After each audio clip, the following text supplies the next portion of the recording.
Hai, hello, welcome.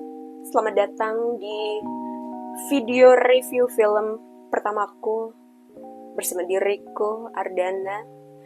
Dimana nantinya di video ini aku bakal membahas babakan perfilman tentunya. Dan yang namanya review film, jadi pastinya nanti aku bakal nyeritain sedikit sinopsis filmnya, jadi bakal ada spoilernya dikit, tapi aku juga bakal ngasih sedikit opiniku atau kayak perspektifku tentang film ini tuh kayak gimana gitu.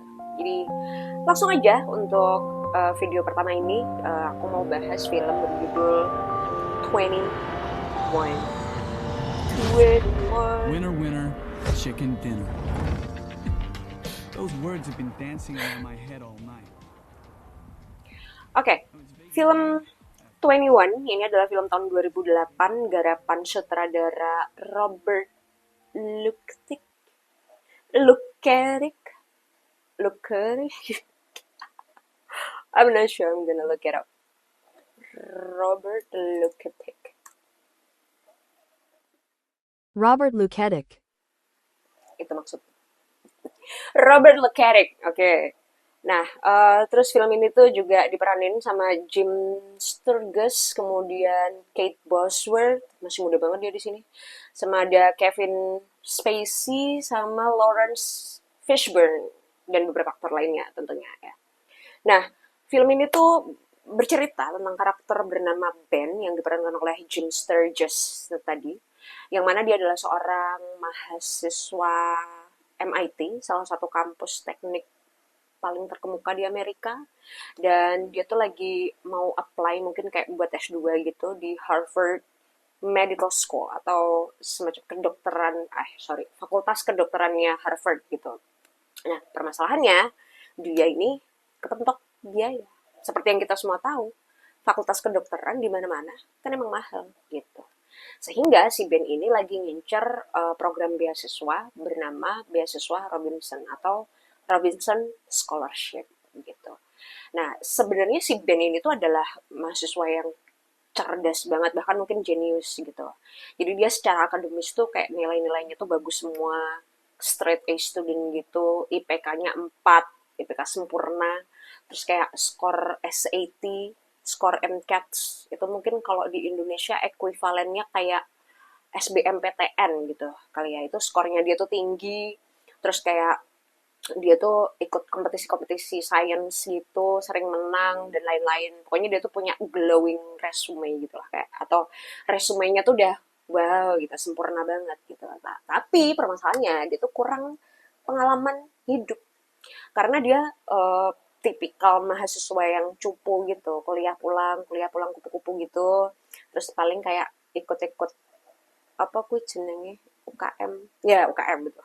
Aku tadi mau ngomong ekskul lagi, ikut UKM ya kayak gitu-gitu lah, tapi dia tuh kayak nggak punya kehidupan sosial gitu loh karena dia anak yang cupu, terus kayak temennya juga sama-sama anak-anak yang cupu juga kayak gitu-gitu lah. Nah, kenapa itu jadi penting gitu buat kalian yang belum tahu, kalau di kampus-kampus di luar sana itu biasanya persyaratan buat daftarnya itu nggak cukup dengan kayak nilai yang bagus, terus apa namanya skor SBMPTN yang tinggi, itu nggak cukup. Biasanya kampus-kampus itu juga bakal meminta aplikansnya atau calon mahasiswanya yang pengen daftar ke kampus itu untuk menulis esai tentang diri mereka sendiri. Biasanya sih beberapa universitas bakal ngasih topik tertentu, tapi kebanyakan itu tentunya tentang diri mereka sendiri gitu. Kayak apa sih sifat atau kayak karakter dirimu yang menurutmu paling kuat gitu. Atau misalkan ceritakan pengalaman yang mengubah hidupmu selamanya, yang kayak gitu-gitu lah. Atau kayak hal apa yang sudah pernah kamu lakukan yang berimpact terhadap masyarakat, kayak gitu-gitu lah intinya ya.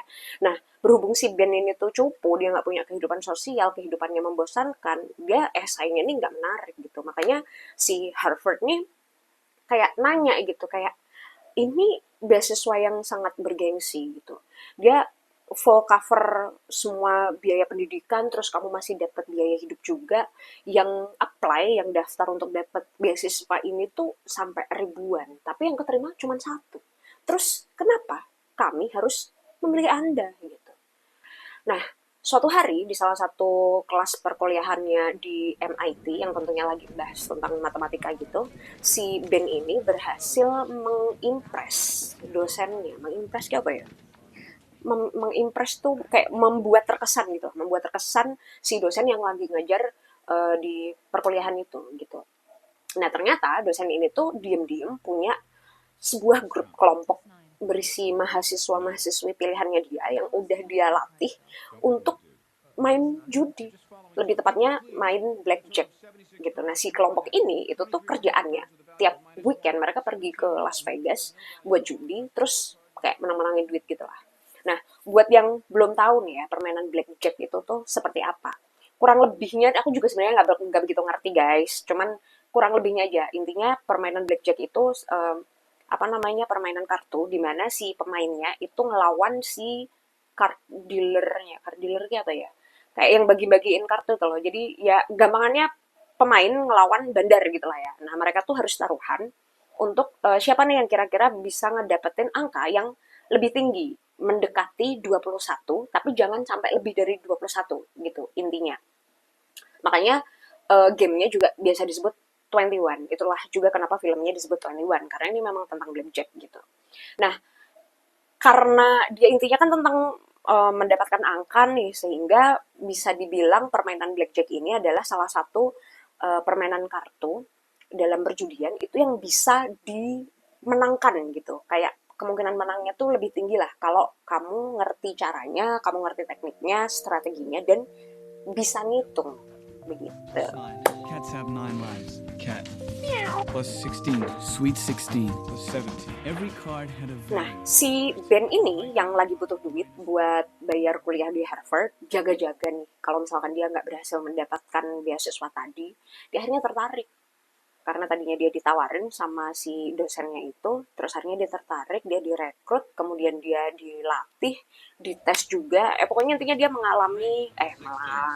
melalui serangkaian proses, sampai akhirnya dia dinyatakan oke, resmi kamu diterima dalam tim ini gitu. Akhirnya pergilah mereka ke Las Vegas setiap weekend untuk judi, bermain blackjack. Mereka main menang sampai akhirnya mereka diapalin sama tim security kasino tempat mereka main, yang si security-nya ini tuh security khusus yang tugasnya tuh mendeteksi apa ya, customer atau kayak pelanggan di kasino itu yang sudah sering dicurigai kayaknya dia nih ngitung kartu nih gitu. Jadi tuh sebetulnya ya secara teknis counting cards atau menghitung kartu ketika dalam permainan blackjack itu tuh legal, tuh sah-sah aja sebetulnya. Asalkan kamu benar-benar cuma pakai otak aja ya, nggak pakai kalkulator, nggak pakai oret-oretan atau kayak alat-alat lain gitu lah. Pokoknya kalau benar-benar kamu cuma pakai ingatan aja itu sebetulnya tuh legal-legal aja. Cuman permasalahannya, kalau misalkan kamu sering menang gara-gara kamu jago ngitung, ya pastinya kasinonya nggak mau dong, kan nggak ada bandar yang mau rugi ya kan. Jadi memang biasanya kasino-kasino di luar sana tuh mereka punya tim khusus yang memang kerjaannya mendeteksi pemain-pemain yang sudah disinyalir mereka tuh sering menang gara-gara pinter ngitung gitu. Jadi begitu kamu ketahuan kalau kamu tuh menang mulu gara-gara ngitung, biasanya kamu bakal disamperin terus diusir dari kasino itu. Kadang tuh sampai di ban gitu. Nggak cuma dari kasino itu, tapi juga dari kasino lainnya di sekitaran situ. Kalau misalkan udah kayak ini udah ditandain banget gitu. Bahkan dalam beberapa kasus yang lebih ekstrim itu bisa sampai digebukin sama tim security-nya tadi kayak gitu. Nah, gara-gara si timnya band ini tadi menang mulu, disitulah konflik mulai muncul. Nah, jadi tuh kayak seolah-olah dia diuji dengan uang dan kesuksesan gitu, bisa dibilangnya.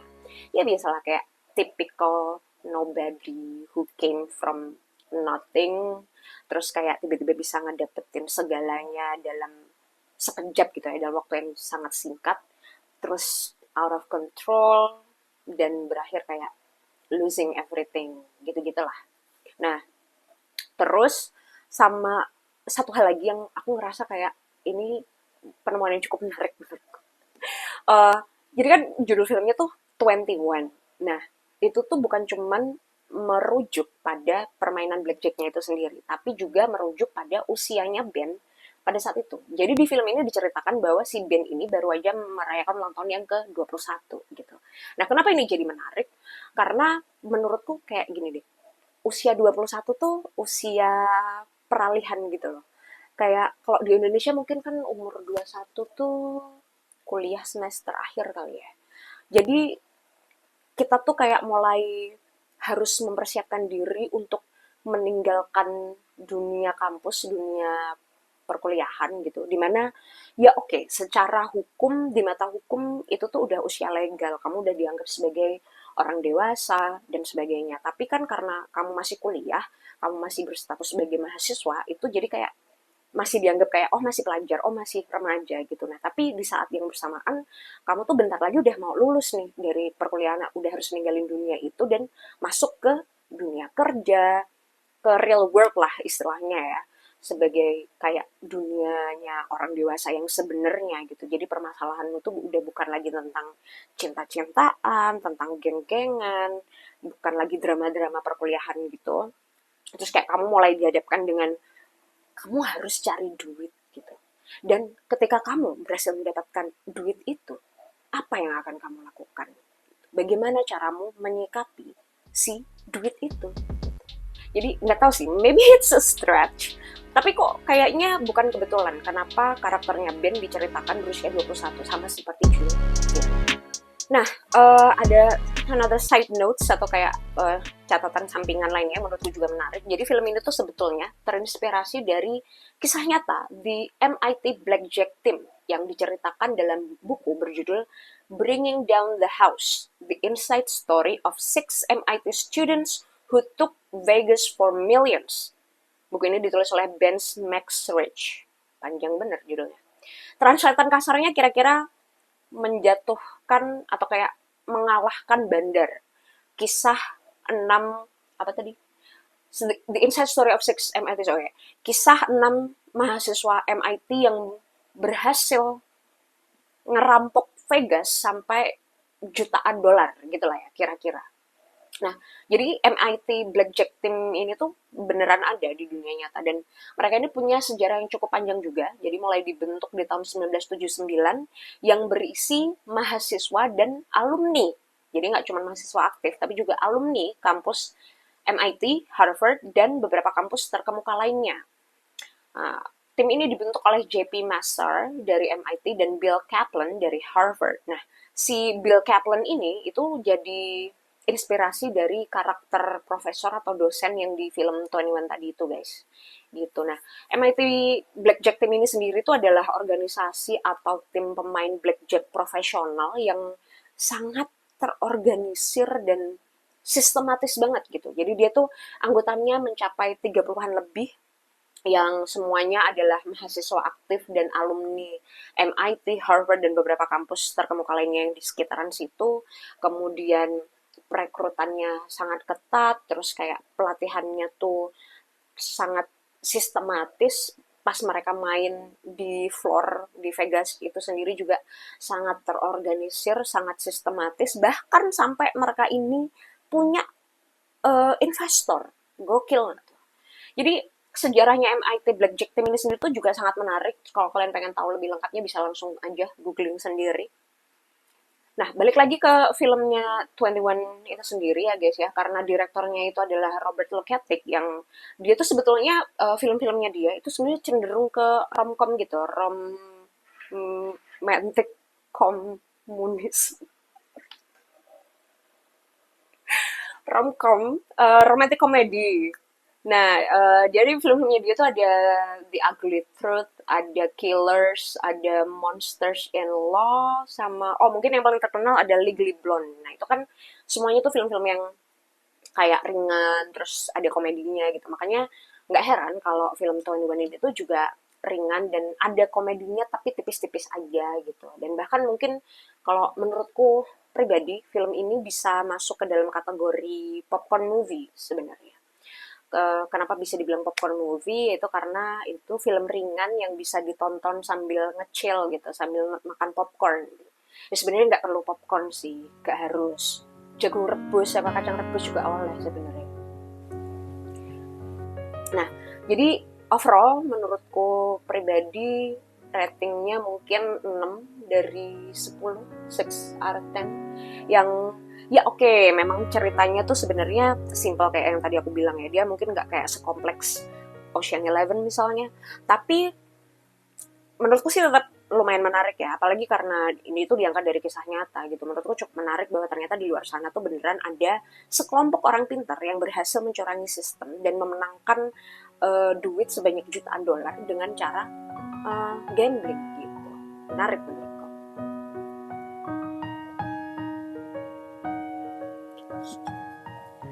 Nah, moral of the story-nya nih guys, atau nilai moral yang bisa disampaikan dari film ini, simple aja.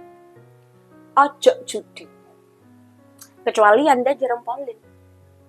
Tapi nek kowe matematikamu ngeblank, biyen zaman sekolah bolosan, wis gak sah judi. Nangane sing judi kowe, sing repot kancamu ya tak. Soalnya tuh bahkan dalam film ini pun si profesornya itu atau dosennya itu tuh berkali-kali menekankan, we count, we don't gamble, atau kita tuh di sini menghitung, kita nggak berjudi, jadi jangan mengambil perjudian, gitu-gitulah intinya. Jangan mengambil apa sih taruhan yang nggak jelas, yang tidak bisa diperhitungkan resikonya, gitu. Jadi sekali lagi, nek matematika kamu ngeblank, nggak sah ketinggalan.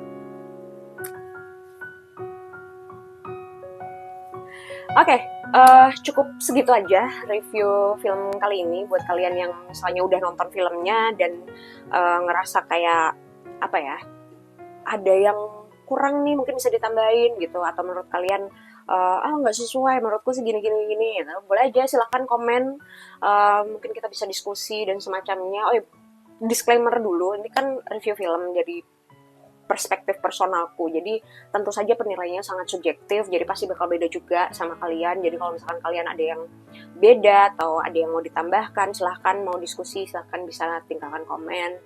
Dan buat kalian yang belum nonton dan pengen nonton, film ini ada di Netflix, jadi langsung aja gas ke Netflix.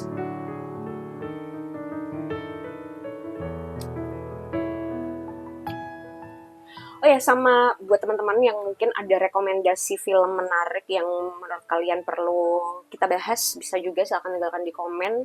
Nanti pasti aku cek-cek, kalau misalkan ada yang oke, bisa digarap. Jadi langsung aja, silahkan direkomendasikan.